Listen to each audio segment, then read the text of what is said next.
ना धौत पाद प्रयता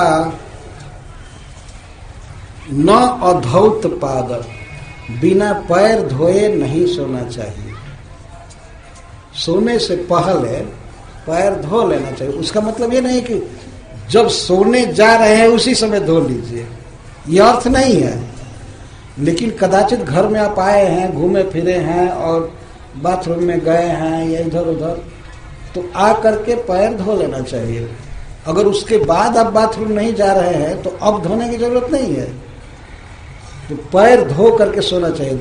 24 घंटे में नियम ही होना चाहिए कि सोने के पहले पैर धोना है, पैर धो करके सोना चाहिए। बिना पैर धोए नहीं सोना चाहिए, निषेध कर रहे हैं। अप्रयता, अपवित्र हालत में नहीं सोना चाहिए। अपवित्र का क्या अर्थ है कि आदमी लघु शंका गया और खुला भी नहीं किए, या जूता पहने पहने सो गया, ये सब अपवित्र हालत है। या कहीं कोई खराब चीज का स्पर्श किया है, उसी हालत में आकर के सो गया। मान लीजिए कोई मुर्दा छुआ है, आकर के सो गया, नहीं, ऐसा नहीं होना चाहिए। अपवित्र हालत में नहीं सोना चाहिए, क्योंकि सोना भी जीवन का एक अंग है। कई घंटा आदमी सोने में बिता देता है, तो सोना भी एक कला है, वो भी एक भक्ति है। कैसे सोए, क्या मन में सोचे, शरीर की क्या हालत हो, तो पवित्र हालत, अपवित्र हालत में नहीं सोना चाहिए। नाद्र पादा, और गीले पैर से नहीं सोना चाहिए। आदमी पैर धोया है तो धोने के बाद चाहिए कि उसे गमछा से, तौलिए से पोंछ ले पैर को, और पोंछ करके तब सोए, सुखा करके। गीले पैर न सोए। उदक सिरा न सहित, ये सहित क्रिया सब में लगेगी। उदक सिरा, उदक का अर्थ है उत्तर दिशा, उत्तर दिशा में सिर करके नहीं सोना चाहिए। सोने का नियम बताया जाए। आजकल के लोग तो देखते ही नहीं किधर उत्तर है किधर दक्षिण है, क्या है, कैसे हो, गाय भैंस जैसा सो जाते हैं, तो कुछ भी विचार नहीं। विचार करना चाहिए सिर किधर रखना है, जो नियम बनाया गया है, प्रकृति के नियम है ये। उत्तर दिशा में सिर करने से मृत्यु जल्दी होती है, और पश्चिम में सिर करने से रोग बढ़ते हैं, ये शास्त्र बताता है। कुछ न कुछ कारण है इसके पीछे, वैज्ञानिक कारण। मेरे कहने का आशय ये है, वैज्ञानिक कारण, कोई मेडिकल कारण है, इसीलिए धर्म इसे मना कर रहा है। उत्तर में सिर करके नहीं सोना चाहिए। ना पराम, पश्चिम में सिर करके नहीं सोना चाहिए। तो दो दिशाएं बची, पूरब और दक्षिण। कहा गया है कि पूरब की तरफ सिर करके सोना चाहिए या दक्षिण की तरफ। और नान्य ही, दूसरे के साथ नहीं सोना चाहिए एक बेड पर। दूसरे के साथ मतलब यहाँ यह नहीं कहा जा रहा है कि दूसरे पुरुष के साथ न सोए या सोए। पुरुष के साथ सोने का तो कोई यहाँ तो शिक्षा थोड़े है। वो तो एकदम समझ लेना चाहिए, वो तो कखर रहा है। दूसरे पुरुष के साथ सोने के लिए नहीं ये बात कही जा रही, वो तो बात कही नहीं जाएगी। किसी और स्त्री के साथ नहीं सोना चाहिए उसको, उस स्त्री को। कहने का आशय ये है, एक बेड पर ऐसा नहीं कि बेटी भी सोई है, अपनी सखी सोई है या कोई सोई है, नहीं, अकेले सोना चाहिए। ये नियम है जो अब नियम पालन कर रहे हैं। और दैनिक जीवन सीखना चाहिए वास्तव में कि सोना है किसी स्त्री को तो अकेले ही सोना चाहिए। कभी कभी बहुत कम अवसर पर पति साथ में सो सकते हैं, बाकी कोई नहीं, ऐसे नहीं सोना चाहिए साथ में। सामान्य नियम की बात मैं कह रहा हूं, ये तो सदाचारी, ये व्रती के नियम बताए जा रहे हैं। कभी भी स्त्री को और स्त्री के साथ नहीं सोना चाहिए। सोए स्त्री लेकिन वो अपने दूसरे बेड पर रहे, दूर रहे, ये रहे वो रहे। और न नग्न, और कभी नग्न न सोए। अकेले ही सोए, लेकिन ऐसा नहीं कि नग्न सो जाए, केवल चादर ओढ़ा है या कुछ, ऐसा नहीं।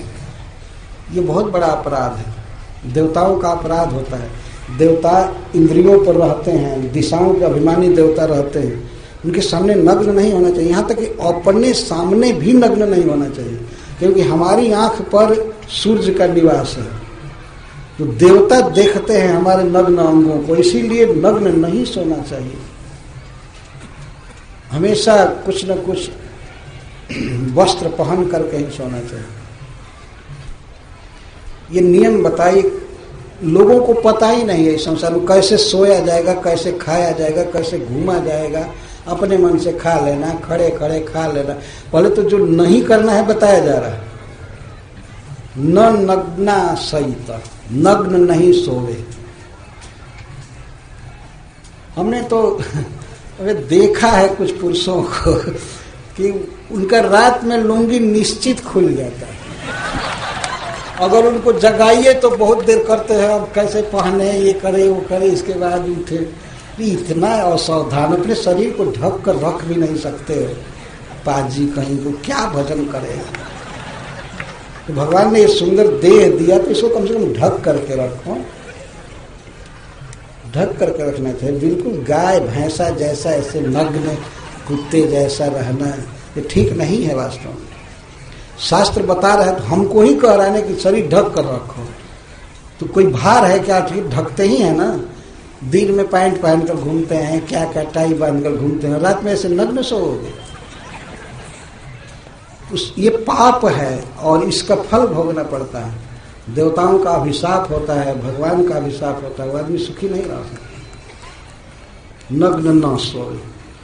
और संध्यो चरना सहित, और सवेरे नहीं सोना चाहिए। संध्या के समय जब दिन और रात की संधि हो रही हो, या दिन और रात की संधि, रात और दिन की संधि, दो संधि है, उस समय नहीं सोना चाहिए। ऐसे दोपहर को भी लोग बताते हैं कि वो भी एक संध्या है, त्रिसंध्या। लेकिन यहाँ पर संध्यो द्विवचन है। सवेरे और शाम नहीं सोना चाहिए, जब सूरज डूब रहा हो, सूरज उग रहा हो। सूरज के उगने से पहले जरूर जग जाना चाहिए।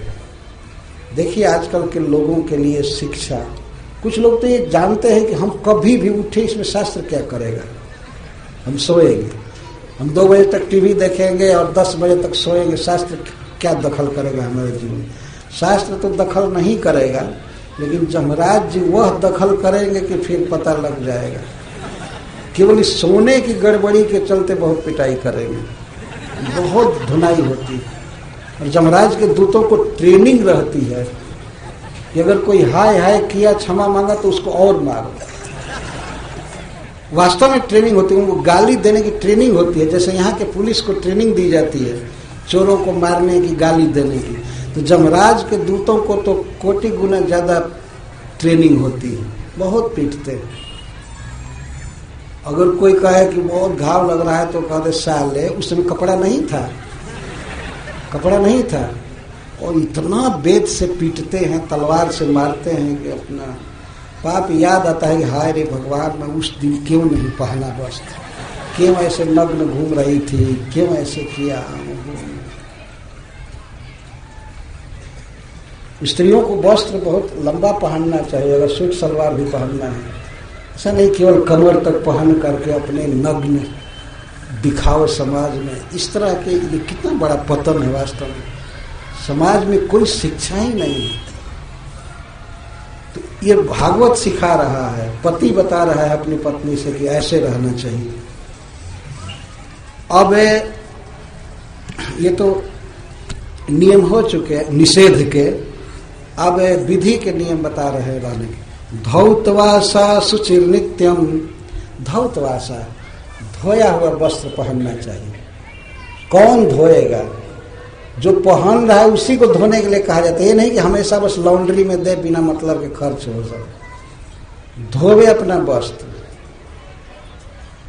तो आजकल तो लोग कोई कोई ऐसे वस्त्र पहनते हैं कि सूखने में ही 1 सप्ताह लग जाए। तो उनको बाध्य हो करके अब पैसा देना ही पड़ता है। और पैसा नहीं मिलता है, बियर पीना है, मांस खाना है, पैसा नहीं मिलता है तो गलत काम करते हैं। यहाँ से पैसा न्याय से अन्याय से जैसे तैसे आना चाहिए। तो इस तरह पैसा कमाने में ही जीवन खत्म हो जाता है। भगवान का स्मरण कहाँ से होगा? इस तरह का जीवन बिताता है व्यक्ति। धौतवासा, कपड़ा साफ पहनना चाहिए, धोया हुआ, शुचि और पवित्र रहना चाहिए। सूची में पहली सूचिता है स्नान करना, नित्य, प्रतिदिन स्नान करना, नियम से ही स्नान करना चाहिए, प्रतिदिन नित्य। स्नान एक बहुत बड़ा गुण है और बहुत बड़ा लाभ होता है इससे। महाभारत में लिखा गया कि स्नान करने से कई रोग अपने आप दूर हो जाते हैं। यदि आदमी 3 बार स्नान करे तो उससे बहुत कम रोग होंगे।